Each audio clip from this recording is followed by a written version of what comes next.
Hi guys, welcome to our channel Raghu vlogs.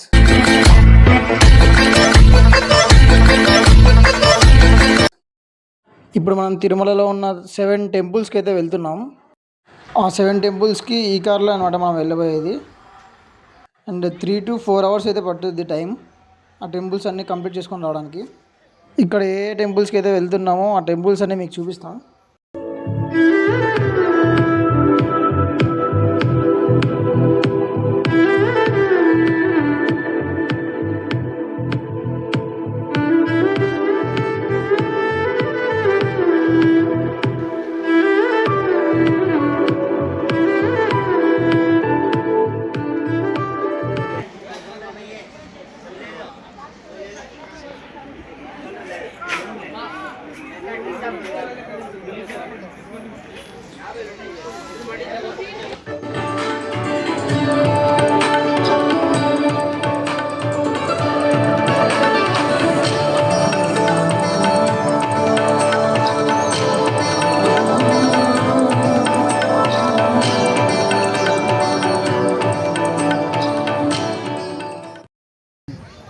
So guys, శ్రీవారి పాదాల దర్శనం అయితే అయిపోయింది అనమాట.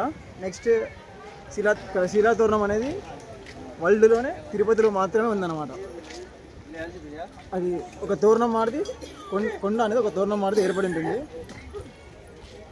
అక్కడికి వెళ్ళాక చూపిస్తాను మీకు ఎలా ఉంది ఏం కదా. ఆ వ్యూ అనేది మీకు క్యాప్చర్ చేసి చూపిస్తాను.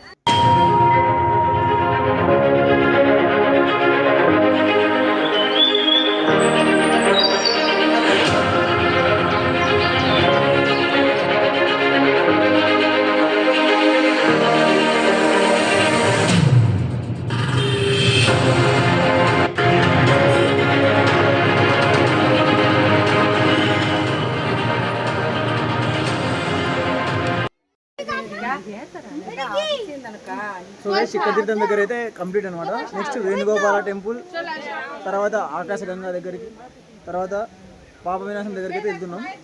ఆ 3 చోట్ల కూడా టెంపుల్స్ అనేవి మీకు చూపిస్తాయి ఎలా ఉంటాయి, బయట వ్యూ పాయింట్స్ అండ్ ఏమైనా పార్క్స్ ఉంటాయా, ఆ టెంపుల్ ఎలా ఉంటుందో చూపిస్తాయి, చుట్టుపక్కల ప్రాంతాలు, నేచర్.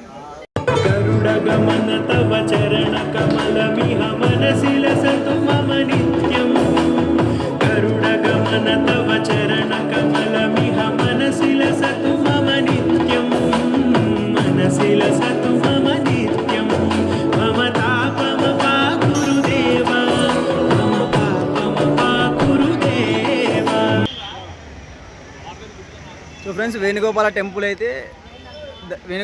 దర్శనం అయిపోయింది అన్నమాట. ఇప్పుడు నెక్స్ట్ ఆకాశగంగాకి, తర్వాత పాప వినాశంకి, అక్కడికి వెళ్ళిన తర్వాత లాస్ట్లో జపాలి టెంపుల్గానే వెళ్తాం అన్నమాట. జపాలి టెంపుల్, హనుమాన్ టెంపుల్కి వెళ్తున్నాం. శిలాతోరణం, చక్రతీర్థం తర్వాత దర్శనం అయిపోయిన తర్వాత కొద్దిగా కిందకి వస్తే garden types and like parks ఉంటాయి. అక్కడ రిలాక్సేషన్ కోసం చిల్డ్రన్స్ ఆడుకోవడానికి అండ్ పార్క్స్ అనేవి ఉంటాయి చిల్డ్రన్స్ ఆడుకోవడానికి. తర్వాత ఇంకా మీరు ఏమైనా ఫుడ్ క్యారీ చేయాలని కొద్దిసేపు రిలాక్స్ కావచ్చు. ఆ ఫ్యామిలీ వాళ్ళు అయితే దర్శనానికి వెళ్ళారనమాట. వాళ్ళు వస్తుర్రా అని వెయిట్ చేస్తున్నాం, ఇంకా రావట్లేదు. 20 minutes పైన అయింది, ఇంకా రావట్లే. వాళ్ళు వస్తే బయలుదేరదామా అని చూస్తున్నాం.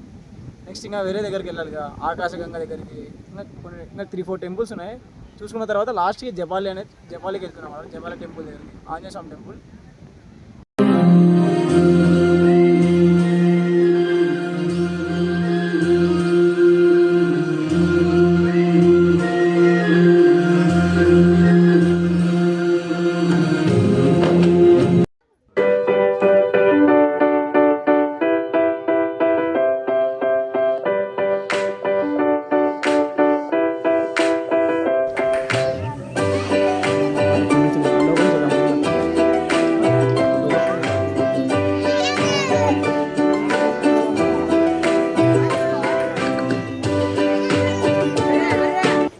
శిలాతీర్థం తర్వాత చక్రతీర్థం కోసం కొద్దిగా ముందుకు వచ్చి స్టెప్స్ ఎక్కి దిగితే కింద అనేది చక్రతీర్థం అనేది కనబడుతుంది అనమాట.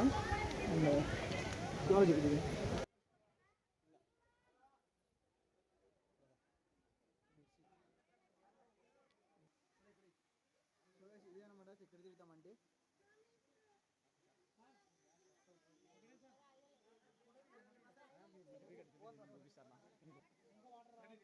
ఆకాశగంగా దగ్గరికి అయితే రీచ్ అయిపోయాం. ఇక్కడ కింద అయితే వాటర్ ఫాల్స్ ఉంటాయి. ఒక 500 meters మెయిన్ రోడ్ నుంచి స్టెప్స్ ద్వారా నడుచుకుంటూ వెళ్ళాలి.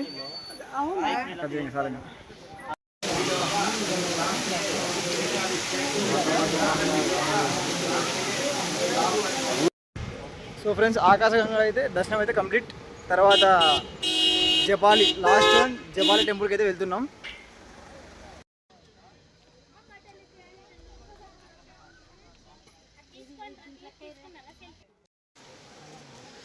సో ఫ్రెండ్స్, జపాలి టెంపుల్కి రావాలంటే 1.5 కిలోమీటర్ నడక ద్వారా రావాలి. అండ్ స్టెప్స్ ఉంటాయి, స్టెప్స్ ఉంటే రావాలి.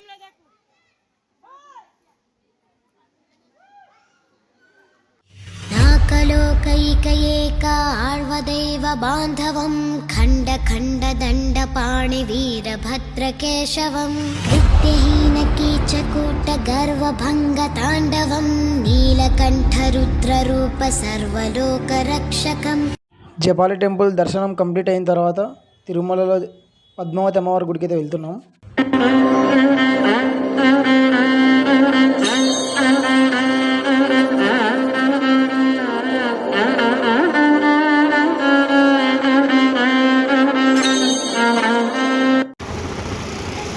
సో ఫ్రెండ్స్, పద్మావతి అమ్మవారి టెంపుల్ దర్శనం అయితే ఇప్పుడే అయిపోయింది. దర్శనం అయిన తర్వాత ఫ్రీ భోజనాలు అయితే ఉంటాయన్నమాట. కొద్దిగా ముందుకు వచ్చి రైట్ సైడ్లో అయితే ఫ్రీ భోజనాలు అయితే పెడతారు. ఫ్రీగా వచ్చింది కానీ కకృతి పడి తినకోకుండా అట్లా కొద్దిగా కడుపు హెల్తీ పెట్టుకొని తినండి. ఒకవేళ ఫ్రీగా వచ్చి కకృతి పడి తిన్నారనుకో, అది కడుపులో తిప్పేసి బయటకు వచ్చేస్తుంది మీకు. మళ్ళీ ఆ ఎక్స్పీరియన్స్ మా వానికి అయింది ఇప్పుడు. అందుకని మీకు చెప్తానా, తినండి వద్దాలే, కాకపోతే కకృతి పడి తినొద్దండి. ఒక పేషెన్స్ లెవెల్లో తినాలి. సో ఫ్రెండ్స్, తిరుపతి స్టేషన్కి అయితే రిటర్న్ తిరుపతి స్టేషన్లో ఉన్నాం అనమాట. రిటర్న్ వెళ్ళిపోతున్నాం ఈరోజు. And so lots of memories in there. Tirupati return వెళ్ళడానికి ఇంకా 1/2 అవర్లో ట్రైన్ వచ్చేస్తుంది. ఇక్కడ నుంచి తిరుపతి నుంచి గుండగల్కి బుక్ చేసుకున్నాం అనమాట టికెట్స్. గుండగల్కి వెళ్ళి గుండగల్ నుంచి మళ్ళీ రిటర్న్ గుర్తుకు వచ్చేయండి. టికెట్స్ అనేవి టయానికి అవైలబుల్ లేవు, అందుకని గుండగల్కి డైరెక్ట్ బుక్ చేసేసుకున్నాం. అలాగే రిటర్న్ గుర్తుగా అనేది రావాలి. ఓమా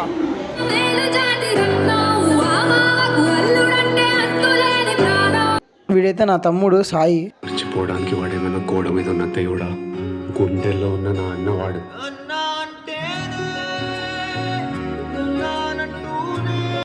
సో గైస్, రిటర్న్ గుర్తుకైతే వచ్చేసాము. పార్ట్ 1లో ఫోన్ అయితే మిస్సింగ్ అని చెప్పాను కదా, ఫోన్ అయితే దొరికిందనమాట. బెంగళూరులో ఉంది ఫోన్ అయితే మనం బెంగళూరుకి వెళ్ళి తెచ్చుకోవాలి.